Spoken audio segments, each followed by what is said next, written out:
9th standard science unit 4ல effects of electric current அப்படிங்கிற lesson தான் பார்த்துட்டு இருக்கோம். Okay, so happy children's day to all institute students and all. ஓகே, எல்லாருக்கும் மாணவர் குழந்தைகள் தின வாழ்த்துக்கள். சரிங்களா? ஸோ ஃபர்ஸ்ட் நம்ம இன்னைக்கு லெசன் ஃபுல்லா பார்த்துருவோம். அதுக்கப்புறமா யாருடைய பிறந்த நாள் பற்றி நம்ம இன்னைக்கு செலிப்ரேட் பண்றோமோ அவருடைய தகவல்கள் கடைசியா உங்களுக்கு நான் டாபிக்ஸ் ஷேர் பண்றேன். ஓகே, ஸோ இன்னைக்கு நம்ம பார்க்கறது வந்துட்டு யூனிட் 4ல எஃபெக்ட்ஸ் ஆஃப் எலக்ட்ரிக் கரண்ட் அப்படின்னு சொன்னா மின்னோட்டத்தினுடைய விளைவுகள் என்னென்ன. ஸோ ஒரு சுற்றுல மின்னோட்டம் அப்படின்னு பாயும் பொழுது அங்க என்ன ஆகும், ஏதோ ஒரு நிகழ்வு அப்படின்னு நடக்கும் இல்லையா? அந்த நிகழ்வை தான் நம்ம என்ன சொல்றோம் அப்படின்னு கேட்டா விளைவு அப்படின்னு சொல்றோம். ஸோ ஒரு மின்சுற்றுல மின்னோட்டமாகப்பட்டது பாயும் பொழுது அது என்னென்ன விளைவுகள் ஆல்ரெடி வி நோட். இப்போ ஒரு ஆற்றல் என்பது இன்னொரு ஆற்றலாக மாறிட்டே இருக்கு இல்லையா? ஸோ அப்போ அந்த எலக்ட்ரிசிட்டி எலக்ட்ரான்ஸ் மூவ் ஆகும் பொழுது அதுல என்னென்ன விளைவுகளை ஏற்படுத்துது அப்படின்னு தான் தெரிஞ்சுக்க போறோம். ஃபர்ஸ்ட் நம்ம பார்க்கறது heating effect and then next chemical effect, magnetic, இந்த மாதிரி நிறைய இருக்கு. காந்த விளைவு, வேதி விளைவு, வெப்ப விளைவு அப்படின்னு சொல்லி 2-3 விளைவுகள் இருக்கு. முதல்ல நம்ம பார்க்க போறது வந்துட்டு வெப்ப விளைவு அப்படிங்கிறது தான். ஸோ வெப்ப விளைவு அப்படின்னு சொன்னா வெப்பம் அப்படிங்கிறது எங்கெல்லாம் நமக்கு வரும், எந்த எக்ஸாம்பிளா நம்ம எடுத்துக்கலாம்? அயன் பாக்ஸ் அப்படிங்கறத நம்ம யோசிப்போம் இல்லைங்களா? சோ அதுதான் நமக்கு மெயினா ஒரு வெப்பத்தை ஏற்படுத்தக்கூடியது. அடுத்ததா நம்ம பார்க்கக்கூடியது induction stove and then water ஹீட்டர்ங்கிறதும் நம்ம கரெக்டா ஃபீல் பண்ண முடியும் இல்லைங்களா? ஸோ நம்ம நார்மலா இருக்கக்கூடிய தண்ணியை என்ன பண்ணுது, நமக்கு ஹீட் பண்ணுது. அதெல்லாம் அங்க ஏற்படக்கூடிய வெப்பத்தினால். அயன் பாக்ஸ் அந்த இடத்துல எலக்ட்ரான்ஸ் ஃப்ளோ ஆகி எலக்ட்ரிசிட்டி அப்படிங்கிறது என்ன ஆகும், எலக்ட்ரிக்கல் எனர்ஜி ஹீட் எனர்ஜியா கன்வெர்ட் ஆகுது இல்லையா? ஸோ அதுதான். ஸோ மின்னோட்டத்துல அதுல பாயும் பொழுது ஏற்படக்கூடிய ஒரு ஹீட், வெப்பம். என்ன பாஸ் ஆகுது அந்த இடத்துல நமக்கு? எலக்ட்ரிக்ஸ் அப்படின்னு சொன்னா நமக்கு வந்து எலக்ட்ரிசிட்டி அப்படிங்கிறது எதனால வருது? எலக்ட்ரான்களினுடைய நகர்வு இல்லையா? எலக்ட்ரான்கள் அப்படிங்கிறது தான். ஸோ எலக்ட்ரான் அப்படிங்கிறது தான் நம்ம என்ன சொல்லியிருக்கோம், flow of current. Flow of current அந்த இடத்துல கரண்ட் ஃப்ளோ ஆகும் பொழுது நமக்கு ஏதோ ஒரு தடை. நம்ம இதுக்கு முன்னாடி ரெசிஸ்டன்ஸ் அப்படின்னு பார்த்தோம் இல்லைங்களா? ரெசிஸ்டார் இதையெல்லாம் பார்த்தோம். அந்த ரெசிஸ்டன்ஸினுடைய வேலை என்னது? அங்கு ஒரு எலக்ட்ரான் என்பது ஒரு மின் சுற்றுல நமக்கு என்ன ஆகும், டிராவல் ஆயிட்டு இருக்கு இல்லையா? சோ அப்பதான் நமக்கு எலக்ட்ரிசிட்டிங்கிறது ப்ரொடியூஸ் ஆகும். இந்த எலக்ட்ரான்ஸ் இங்க நகரும் பொழுது ஏதோ ஒரு தடை அப்படின்னு வருது, இன்டரப்ஷன். நம்ம வண்டியில எல்லாம் டிராவல் பண்ணும்போது பாத்தீங்க அப்படின்னு சொன்னா என்ன இருக்கும், நமக்கு ஸ்பீட் பிரேக் அப்படின்னு இருக்கும். ஒரு சின்ன ஒரு ப்ரொஜெக்ஷன் மாதிரி இருக்கும். எங்கெல்லாம் இருக்கும்? ஒவ்வொரு ஸ்ட்ரீட் எண்டோ அல்லது ஒரு பெரிய ஹாஸ்பிட்டல் அல்லது ஸ்கூல் ஏரியா, காலேஜ் ஏரியா, அங்கெல்லாம் போகும்பொழுது ஸ்லோவா போகணும் அப்படிங்கிறதுக்காக நமக்கு ஒரு தடை அப்படின்னு வச்சிருப்பாங்க இல்லைங்களா? சோ அந்த மாதிரி இங்க மின்னோட்டமாகப்பட்டது பாயும் பொழுது அந்த எலக்ட்ரான்கள் எதிர்க்கப்படும் பொழுது அங்க உருவாகக்கூடியதே என்னது, வெப்ப ஆற்றல், ஹீட் அப்படிங்கிறது ப்ரொடியூஸ் ஆகும். ஒரு கம்பியிலையோ அல்லது ஒரு மின் தடயத்திலேயோ எலக்ட்ரான் என்ன ஆகும், அந்த ரெசிஸ்டன்ஸ் எது நம்ம அங்க வரக்கூடிய அப்போசிங்க அது ஃபேஸ் பண்ணும். அப்ப அங்க ஃபேஸ் பண்ணும்பொழுது உருவாகக்கூடியதுதான் அந்த வெப்பம் என்பது. இதுதான் வெப்ப ஆற்றல். சோ இந்த இடத்துல என்னது, the conversion of electrical energy into heating energy is called Joule heating. Joule வெப்ப விளைவு அப்படின்னு ஒரு முக்கியமான ஒரு கான்செப்ட். இந்த ஒரு கேள்வி அடிக்கடி நமக்கு வரக்கூடியது. ஜூல் வெப்ப விளைவு அப்படின்னு சொல்றது. இப்போ கெமிக்கல் எஃபெக்ட், ஹீட்டிங் எஃபெக்ட் அப்படின்னு நம்ம பார்த்தோம். ஆர் அதர்வைஸ் ஜூல் ஹீட்டிங் அப்படின்னு நமக்கு கொஸ்டின் வரலாம். இந்த கொஸ்டினை எப்படி வேணா நம்ம எக்ஸ்பெக்ட் பண்ணலாம். கன்வர்ஷன் கன்வர்ஷன் என்பது என்னது? மாற்றமடைதல். என்ன மாற்றம் என்னவா மாறுது? Electrical energy.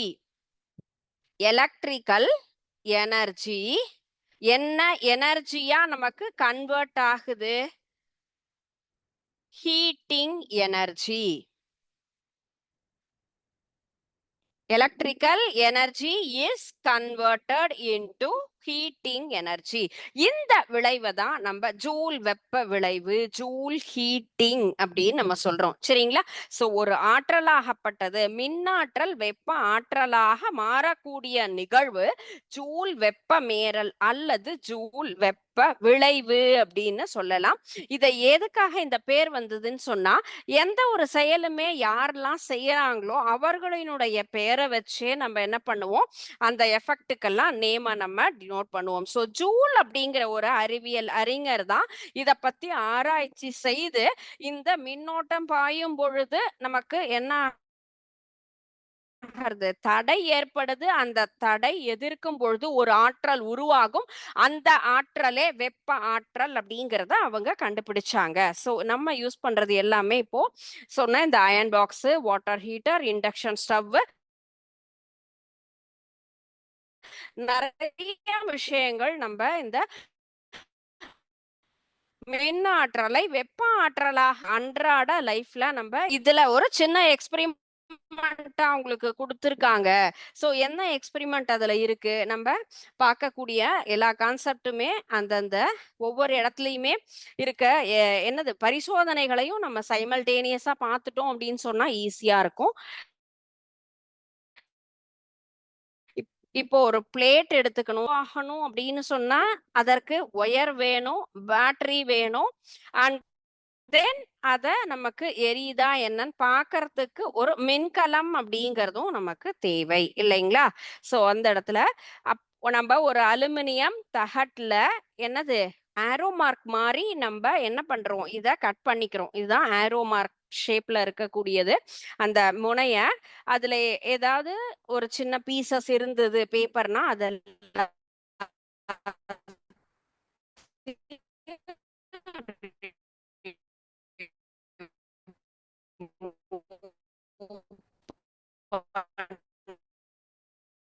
பண்ணிட்டு அத ஒரு மரப்பலகை நம்ம சொல்லலாம். இத நம்ம ஒரு ஃபிக்ஸ் பண்றோம்.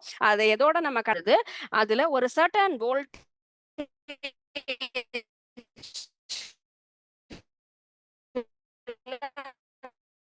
நமக்கு என்ன ஆகும்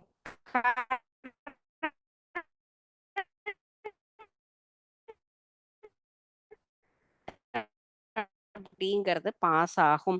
இங்க நம்ம அலுமினியம் பிளேட்டை அந்த இடத்துல மரத்தாக டாப் பார்ட் அப்படிங்கிறது மெல்ட் ஆகும். எதனால மெல்ட் ஆகுதுன்னு சொன்னா இந்த இடத்துல வரக்கூடிய எலக்ட்ரான்ஸ் ஃப்ளோ அந்த கரண்டால தான். சோ விளைவு அப்படிங்கிறது நமக்கு அங்க உருவாகிறது அப்படிங்கறதுனாலதான் நம்ம செஞ்சு பாக்குறோம். பட் இதை நீங்க டீச்சர் சின்ன டெஸ்ட் அப்படின்னு சொன்னோம், எல்டர்ஸ் ஹெல்ப்போட பண்ணும் பொழுதுதான் அது நமக்கு எந்தவித ஆபத்தும் இல்லாம இருக்கும். ஓகே, அண்ட் நெக்ஸ்ட் நம்ம பார்க்கக்கூடியது கெமிக்கல் எஃபெக்ட்.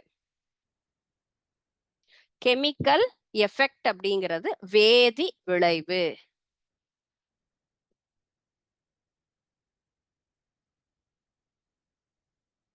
வெப்ப விளைவு என்ன சொல்லும், அதே மாதிரி வேதி விளைவு ஒவ்வொன்றுக்கும் வேற வேற பேர் இருக்கு. சோ வேதி விளைவு அப்படிங்கறத விட இதுல வரக்கூடிய இன்னொரு செயல் என்னன்னு கேட்டா மின்னார் பகுத்தல் என்றால் என்ன, மின்னார் பகுப்பு.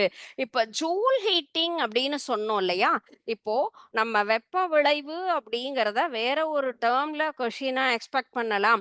வெப்ப விளைவுன்னு மட்டும்தான் வருமா டீச்சர்னா இல்ல, அதுல வரக்கூடிய விளைவு நமக்கு என்ன சொல்றோம், ஜூல் வெப்ப விளைவு அப்படின்னு நம்ம எடுத்துட்டோம்.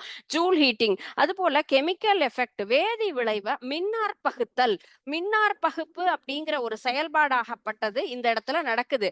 சோ அந்த ஒரு ப்ராசஸ்லயும் நம்ம கொஸ்டின் எக்ஸ்பெக்ட் பண்ணலாம். Because conduction of electric current சொல்யூஷன்ல போகும் பொழுது அங்க நடக்கக்கூடிய செயல் என்ன அப்படின்னு கேட்டா எலக்ட்ரோலைசஸ். எலக்ட்ரோலைசஸ் அப்படிங்கிற ப்ராசஸ் ஆகப்பட்டது அந்த கரைசலில் நடைபெறுகின்றது. ஸோ எக்ஸ்பிளைன் எலக்ட்ரோலைசஸ் அப்படின்னு நம்ம கேட்டாலும் அந்த இதே கான்செப்ட் தான் நம்ம என்ன பண்ணணும் அங்க எழுதணும். இதுல நம்ம என்ன எடுத்துக்கிறோம், ஒரு பீக்கர்ல copper sulphate solution CuSO4 copper sulphate solution தாமிர சல்ஃபேட் கரைசலால நம்ம நிரப்பப்பட்ட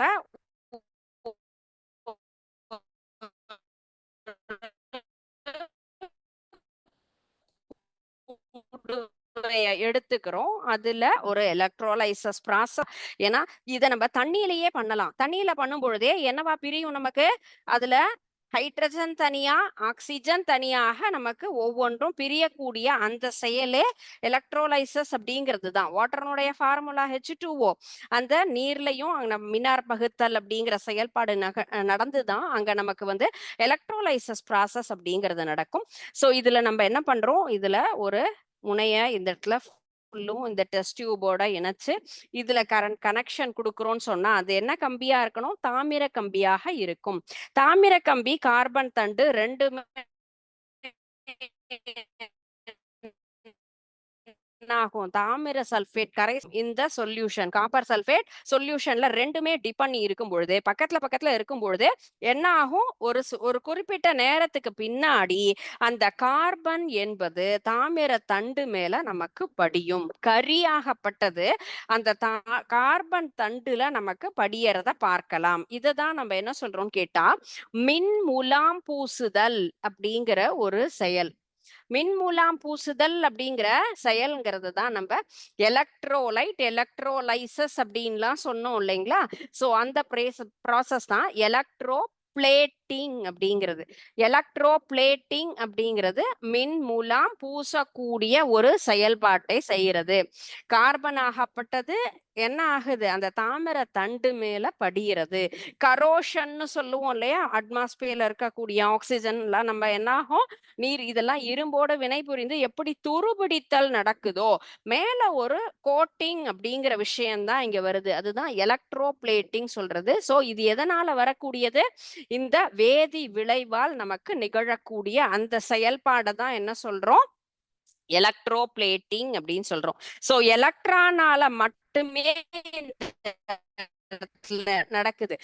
ஃப்ளோ ஆஃப் கரண்ட் அப்படிங்கிறது எதனால நமக்கு நடக்கக்கூடிய ஒரு விஷயம், எலக்ட்ரான்களினுடைய நகர்வு. தாமிர சல்பேட் கரைசல்ல இப்போ எலக்ட்ரான் அந்த இடத்துல ஃப்ளோ ஆஃப் கரண்ட் அப்படிங்கிறது மூவ் ஆகும் இல்லையா. சோ அங்க இருக்கக்கூடியது என்னது, நேர்மின் அயனி ஆஸ் வெல் அஸ் நமக்கு ரெண்டு விதமான அயனிகள் இருக்கும் பொழுதுதான் அந்த ப்ராசஸ் அப்படிங்கிறதே நடக்கும் இல்லையா. நேர் அயனி மின்னோட்டத்தை கடத்தும் போது அந்த கரைசல்ல மின்னோட்டம் என்ன ஆகும், ரொம்ப வேகமா நடக்கும் பொழுதுதான் இந்த மின்னார் பகுப்பு அப்படிங்கிற ஒரு செயலாகப்பட்டது நமக்கு நடக்கும். சோ நேர்மின்வாய் அப்படின்னு சொன்னா அத என்ன சொல்லுவோம், ஆனோட் அப்படின்னு சொல்லுவோம்.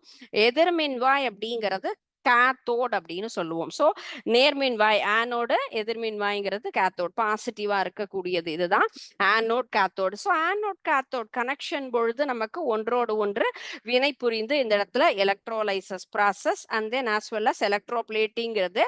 இந்த தாமிர சல்பேட் கரைசலுக்குள்ளார நம்ம என்ன பண்றோம், கார்பன் தண்டை தான் உள்ள இன்சர்ட் பண்ணியிருக்கோம். இன்னொன்னு அதுல இருக்கிறது காப்பர் ஒயர். ஸோ அது மேல நமக்கு செட்டில் ஆகக்கூடிய அந்த ப்ராசஸ்ங்கிறது தான் எலக்ட்ரோலைசஸ், நம்ம மின்னார் பகுத்தல் அப்படின்னு சொல்லக்கூடியது. இதுல நான் உங்களுக்கு இப்ப ஷோ பண்ணக்கூடியது வந்து நான் வாட்டர்னு சொன்னேன் இல்லையா. சோ இந்த ஒரு சிமுலேஷன்ல நம்ம இதே எலக்ட்ரோலைசஸ் ப்ராசஸ் தான். எலக்ட்ரோலைசஸ் ப்ராசஸ் அப்படிங்கிறது நீர்ல எவ்வாறு நிகழும் அப்படிங்கிறது தான் இந்த சிமுலேஷன். ஆல்ரெடி நீங்க இத பார்த்திருக்கலாம். இப்போ இதுல என்ன எடுத்துக்கிறோம், தண்ணி இல்லையா. சோ இதோட நம்ம என்ன பண்ணிக்கணும், தண்ணி வேணும் அப்படிங்கிறதோட ஆஸ் வெல் அஸ் உப்பு தண்ணியா இருக்கணும். அதனால என்ன ஆட் பண்றோம், சோடியம் குளோரைடு. ஸோ நார்மலா இருக்கக்கூடிய வாட்டர்ல நமக்கு சால்ட் ஆட் பண்ணும் பொழுது அது இன்னும் சால்ட் வாட்டரா கன்வெர்ட் ஆகும் சரியா. ஸோ இப்போ இது நமக்கு என்னென்ன தேவை, ஒரு சர்க்கியூட் ஃப்ரேம் பண்ணணும் அப்படின்னு சொன்னா copper wire, battery and then இந்த ஃபுல் சர்க்கியூட்டுக்கு உண்டான ஒரு கரெக்டான கனெக்டர் இல்லையா. ஸோ இப்போ நம்ம சால்ட்டை ஒரு 1 or 2 டீஸ்பூன் எடுத்து இந்த தண்ணியில ஆட் பண்ணிட்டு சால்ட் வாட்டரா நம்ம கன்வெர்ட் பண்றோம். கரெக்டா அது என்ன ஆகணும், டிசால்வ் ஆகணும் இல்லையா? ஸோ அதனால நல்லா ஷேக் பண்ணிடுறோம். இதுல ஒயரை ஃபுல்லா இன்சர்ட் பண்ணியாச்சு. அண்ட் தென் சர்க்கியூட் கனெக்ஷன் அப்படிங்கிறத நம்ம கனெக்ட் பண்ணணும். ஆப்போசிட்டா கொடுக்கணும் இல்லையா? இப்போ ஆனோட் கேத்தோட் அப்படிங்கிறது. ஸோ ஃபுல் சர்க்கியூட் வந்தாச்சு. ஸ்விட்ச் அப்படிங்கறத என்ன பண்ணணும், நம்ம கனெக்ட் பண்ணினாதான் உள்ள அந்த ப்ராசஸ்ங்கிறது நடக்கும். ஸோ தண்ணியில என்ன இருக்கு, water molecule. So this is இந்த சைட்ல இருக்கக்கூடியது ஆக்சிஜன் பபிள்ஸ், இங்க இருக்கக்கூடியது ஹைட்ரஜன் பபிள்ஸ். சரிங்களா? ஸோ இங்க இருக்கக்கூடிய பபிள்ஸை விட இங்க இருக்கக்கூடிய பபிள்ஸ் அதிகமாக இருக்கு. எதனாலன்னா நமக்கு வந்துட்டு 2 part of hydrogen 1 part of oxygen சேர்ந்து தான் வாட்டர் மாலிகூல்ஸ் அப்படிங்கிறது ஃபார்ம் ஆகும். ஸோ ஒரு பங்கு ஆக்சிஜன்கிறதுனால நமக்கு பபிள்ஸ் ரொம்ப கம்மியா இருக்கு. ஹைட்ரஜன்கிறது அதிகமான பபிள்ஸ், நமக்கு 2 பங்கு அப்படிங்கிறதுனால அதிகமான பபிள்ஸ் இருக்கு. ஸோ இதுதான் நம்ம இந்த ஹைட்ரோலைசஸ் அப்படிங்கிற ப்ராசஸ் நம்ம இந்த இடத்துல எப்படி நடக்குது, அதுல எவ்வாறு அந்த பிரிதல் மின்னார் பகுத்தல் அப்படிங்கிற செயல்பாடு பாருங்க. ஸோ நம்ம கரெக்டா இந்த கனெக்ஷன் கொடுத்தோம் அப்படிங்கும் பொழுது இந்த ப்ராசஸ் நடந்து தனித்தனியாக பிரிகின்ற ஒரு செயலே electrolysis process. Okay, electrolysis process அப்படிங்கிறது நமக்கு எப்படி நடக்குது இந்த இடத்துல, நம்ம பார்த்தது கார்பன் தண்டு மீது நமக்கு தாமிர கம்பி, அது கார்பன் ஆகப்பட்டது மேல படியுது. இங்க நமக்கு வாட்டர் அப்படிங்கிறது ரெண்டும் தனித்தனியா பிரிஞ்சு இந்த இடத்துல மாறக்கூடிய ஒரு செயலும் மின்னார் பகுத்தல் அப்படிங்கிறது தான். Okay, and next one is Joule ஹீட்டிங்னு பார்த்தோம் இல்லையா? ஜூல் ஹீட்டிங் அப்படிங்கிறதுக்கு உண்டான சிமுலேஷன் வெப்ப விளைவுக்கு உண்டானது. வெப்ப விளைவு என்பது எலக்ட்ரான்கள் நகரக்கூடிய செயல் இல்லையா? நம்ம அந்த இடத்துல ஒரு கரண்ட் ஃப்ளோ ஆகும் பொழுது ஒரு ரெசிஸ்டார் இருந்தது அப்படின்னு சொன்னா அந்த இடத்துல ஹீட் ப்ரொடியூஸ் ஆகும்.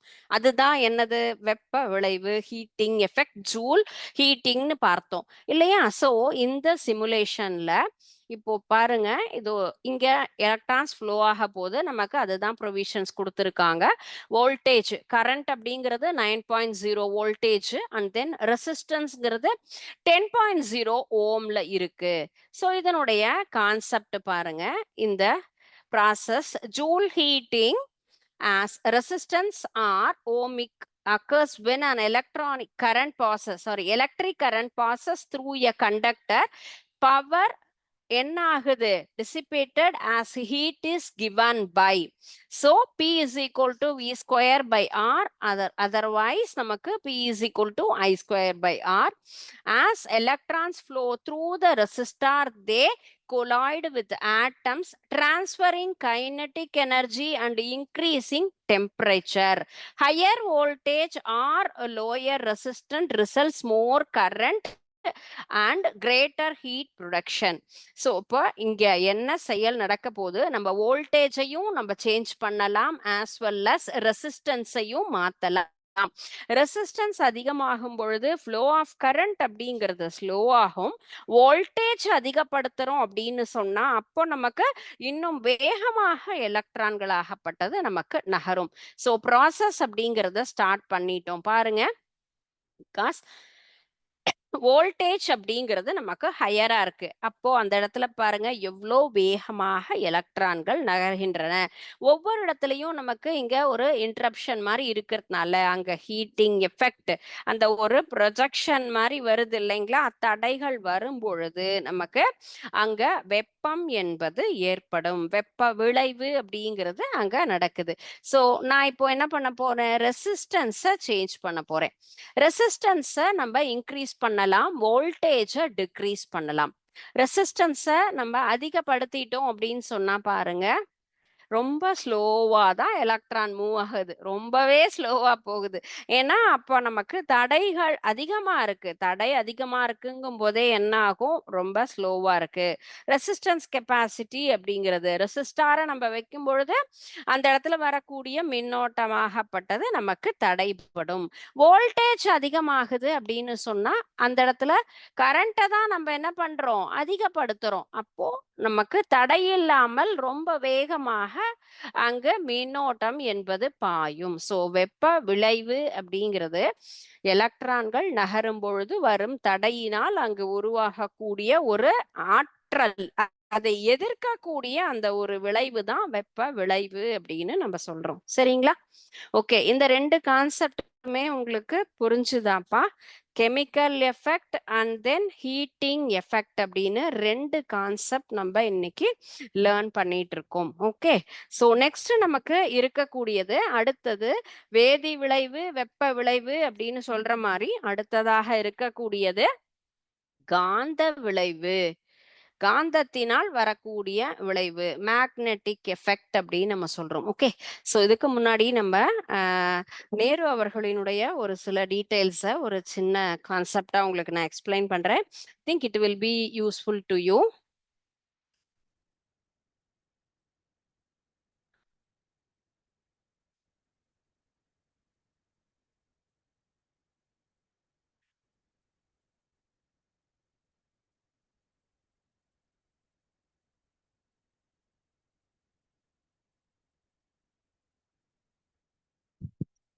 கல்வி சக்தி இயக்கம் சார்பாகவும் எல்லா ஆசிரியர் சார்பாகவும் எல்லா மாணவர்களுக்கும் குழந்தைகள் தின வாழ்த்துக்கள்.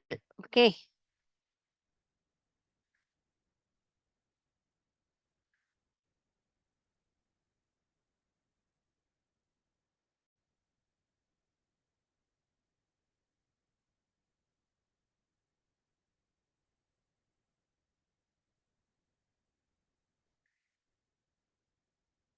யார பத்தி தெரிஞ்சுக்கிறோம்? எஸ், நேரு அவர்கள். அவருடைய 136வது பர்த்டே தான் நம்ம இன்னைக்கு செலிப்ரேட் பண்ணிட்டு இருக்கோம். அவருடைய பிறந்த தினத்தை தானப்பா சில்ட்ரன்ஸ் டேயா கொண்டாடுறோம். எஸ், அவரை பத்தின ஒரு சில டீடைல்ஸ். ஃபர்ஸ்ட் ஒன், அவர் எப்போ என்ன அவருடைய நேச்சர், எப்ப பிறந்தாங்க என்ன? Yes, first one India first prime minister and then freedom fighter. நம்ம சுதந்திர போராட்டத்திற்காக பாடுபட்ட முதல் பிரதம மந்திரியாக பதவியேற்ற ஒரு மிகப்பெரிய உன்னதமான ஒரு மனிதர். அவருடைய பிறந்த தினம் 1889 நவம்பர் 14. இறந்த தினம் மே 27, 1964. சாரி, அவர் எப்படியெல்லாம் நம்ம சொல்றோம்னா பண்டிட் நெஹ்ரு அல்லது சாச்சா நேருன்னா ரொம்ப குழந்தைங்க ஆசையா சொல்லக்கூடிய ஒரு டேர்ம். சென்ட்ரல் ஃபிகர் இந்த Indian independence movement and a close associate of Mahatma Gandhi.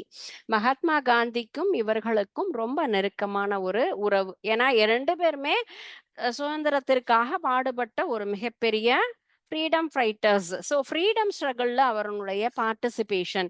Joined the Indian National Congress and was a strong advocate for Purna Swaraj, imprisoned multiple times for his participation in movements like the non-cooperation and civil disobedience movements. And then அவருடைய எழுத்துக்கள்ல முக்கியமானது discovery of India and then glimpses of world history. அவருடைய autobiography அப்படிங்கிறதும் அந்த புத்தகமும் நமக்கு முக்கியமானது. And then நமக்கு இந்தியாவை நம்ம ஒரு மிகச்சிறந்த வல்லரசாகவும் நல்ல ஒரு நாடு எல்லா இப்ப உலக புகழ்பெற்ற நாடாக மாத்தணுங்கிறதுனால அவருடைய என்னென்ன பங்கேற்பு இருந்ததுன்னா பயனோட mixed economy model and then establish the planning commission. இப்போ 5 ஆண்டு திட்டம்லாம் கொண்டு நம்ம செயல்படுத்திக்கிட்டு இருக்கோம் இல்லைங்களா, அதை இம்ப்ளிமெண்ட் பண்ணது. And call large dams and factories the temples of modern India. And science and education, அறிவியலுக்காகவும் கல்விக்காகவும் பாடுபட்டது. established premier institution like the Indian Institutes of Technology, All India Institute of Medical Science and various scientific research center. இது எல்லாம் அவரால் உருவாக்கப்பட்டது. Foreign policy led the establishment of non-aligned movement, keeping India independent from the Cold War's two major power blocks. One is USA and USSR. Promoted the principles of Panchashil. வரலாற்றுல படிச்சிருப்பீங்க இல்லையா Panchsheel கொள்கைனது. And அவருடைய பதவி எந்தெந்த ஆண்டு எவ்வளவு நாள் அவர் வந்து இந்த பொசிஷன்ல இருந்தாரு? 1947 to 1964. Yes, Nehru served as Prime Minister for 16 years. ரொம்ப பெரிய விஷயம் இல்ல. 16 ஆண்டு காலம் அவர் பிரதம மந்திரியாக பதவியேற்று இந்த நாட்டை நிர்வகித்து ஆண்டு இருக்கிறார். ரொம்ப நல்ல விஷயம்.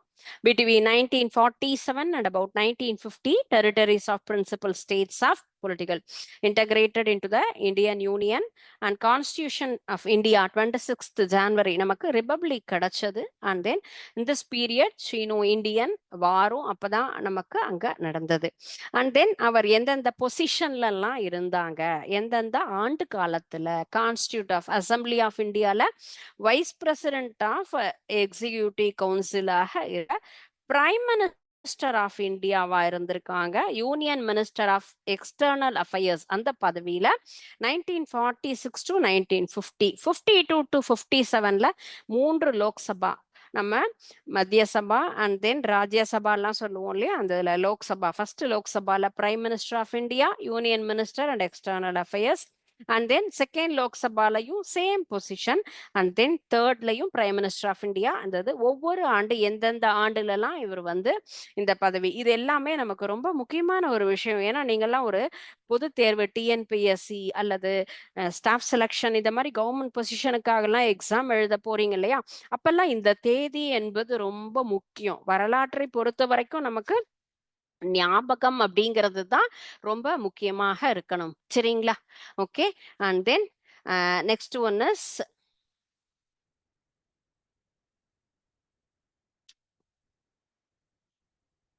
அவர் இறப்பு. Inspiring of 1962 he was affected with the viral infection. எப்போ இறந்தாங்கன்னு சொன்னா 27 மே 1964 ஆண்டு. So to be successful in life, what you need in this education. இவருடைய கோட்ஸ் எல்லாமே ரொம்ப அற்புதமா இருக்கும். இவருடைய மேற்கோள்கள் அப்படின்னு நம்ம சொல்லுவோம் இல்லையா. ஸோ இவருடைய கோல் அப்படின்னு சொன்னா நம்ம எப்படியெல்லாம் இருக்கணும், என்ன மாதிரி இருக்கணும் அப்படிங்கிறதுக்காக நிறைய தகவல்கள் அப்படிங்கறது சொல்லியிருக்காங்க. ஒவ்வொருத்தருடைய மேற்கோள்கள் அப்படிங்கிறதே நமக்கு நிறைய விஷயங்களை சொல்லக்கூடிய ஒரு தகவல் தான். சோ கோட்ஸ் பாருங்க, அதிலிருந்து ஏதோ ஒன்ன ஃபாலோ பண்ணணும் கண்டிப்பா நம்ம. சரிங்களா? கடப்பதற்கு தடைகளும் தீர்ப்பதற்கு பிரச்சனைகளும் இல்லை அப்படின்னு சொன்னா நமக்கு லைஃப்ல எந்த ஒரு இன்ட்ரெஸ்டுமே இருக்காது. செயலுக்கு முன்பே, எந்த ஒரு செயலை செய்யறதுக்கு முன்பே அது இப்படிதான் வருமோ அப்படின்னு நம்ம எந்த ஒரு நெகட்டிவ் தாட்ஸுமே இருந்து பயப்படவே கூடாது. அப்படின்னா நமக்கு சக்சஸ் கிடைக்கிறது கஷ்டம். நம்ம எதுலயும் ரொம்ப அதிகமான முயற்சியோடு செயல்படும் பொழுதுதான் நமக்கு சாரி ஸ்கிரீன் ஷேர் ஆகல, சாரி ஸ்டூடெண்ட்ஸ்.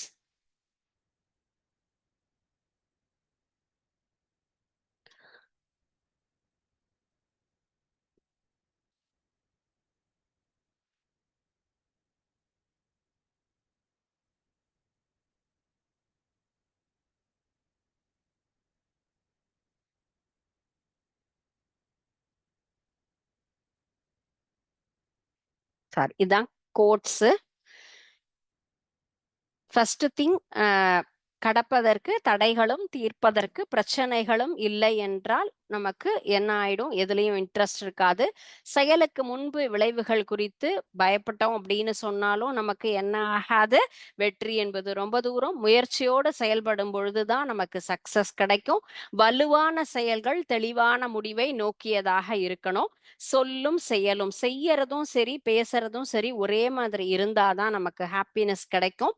அது போல விளைவுகளை வச்சுதான் நமக்கு என்ன பண்ணோம், அந்த செயலினுடைய எஃபெக்ட் என்ன அப்படிங்கிறத நம்ம பார்க்க முடியும். உடல் நலனை எப்படி பாதுகாக்கிறோமோ அது போலவே நேர்மையும் கரெக்டா நம்ம ஹெல்த்ல எப்படி நம்ம கான்சியஸா இருக்கிறோமோ அது போல நேர்மையும் கடைபிடிச்சா லைஃப் ரொம்ப ஹாப்பியா இருக்கும். உண்மையை ஒரு சில நேரம் மட்டும்தான் கண்ட்ரோல் பண்ணணும், ஆனா எல்லா இடத்துலயும் நம்ம அதை மறைக்கவே முடியாது. நம்ம ஏதாவது ஒண்ணு அச்சீவ் பண்ணணும் அப்படின்னு நினைச்சா கரெக்டான நல்ல குணம், ஒழுக்கம், அந்த நல்ல செயல், ஒருமித்த செயல் எல்லாமே இருந்தா சக்சஸ் அப்படிங்கிறது கிடைக்கும். எதுக்குமே பயமே இருக்கக்கூடாது. பயம் அப்படிங்கிறது தான் ரொம்ப மோசமான ஒரு ஆபத்து. ஸோ துணிந்து செயல்படுவங்க எல்லாருக்குமே நமக்கு வெற்றி என்பது நிச்சயம். ஓகேங்களா? ஸோ இது எல்லாமே இவருடைய மேற்கோள்கள். ஸோ இந்த கோட்ஸ் எல்லாம் நமக்கு கண்டிப்பா யூஸ்ஃபுல்லா இருக்கும். ஏதோ ஒரு கோட்ஸை நம்ம ஃபாலோ பண்றோம் அப்படின்னு சொன்னா கண்டிப்பா அதுல சக்சஸ் அப்படிங்கிறது கிடைக்கும். ஓகே. ஸோ ஓகே ஸ்டூடெண்ட்ஸ், இன்னைக்கு பார்த்த கான்செப்ட் நமக்கு என்னென்ன எஃபெக்ட், ஹீட்டிங் எஃபெக்ட் அண்ட் தென் நம்ம பார்த்தது அடுத்ததா வெப்ப விளைவு, கெமிக்கல் எஃபெக்ட் ரெண்டுமே பார்த்துருக்கோம். படிச்சுட்டு வாங்க. டவுட் இருந்தது அப்படின்னு சொன்னா நெக்ஸ்ட் கிளாஸ் நம்ம டிஸ்கஸ் பண்ணலாம் இதை பத்தி. ஓகே. Thank you students. வாழ்க பாரதம், வெல்க தமிழகம்.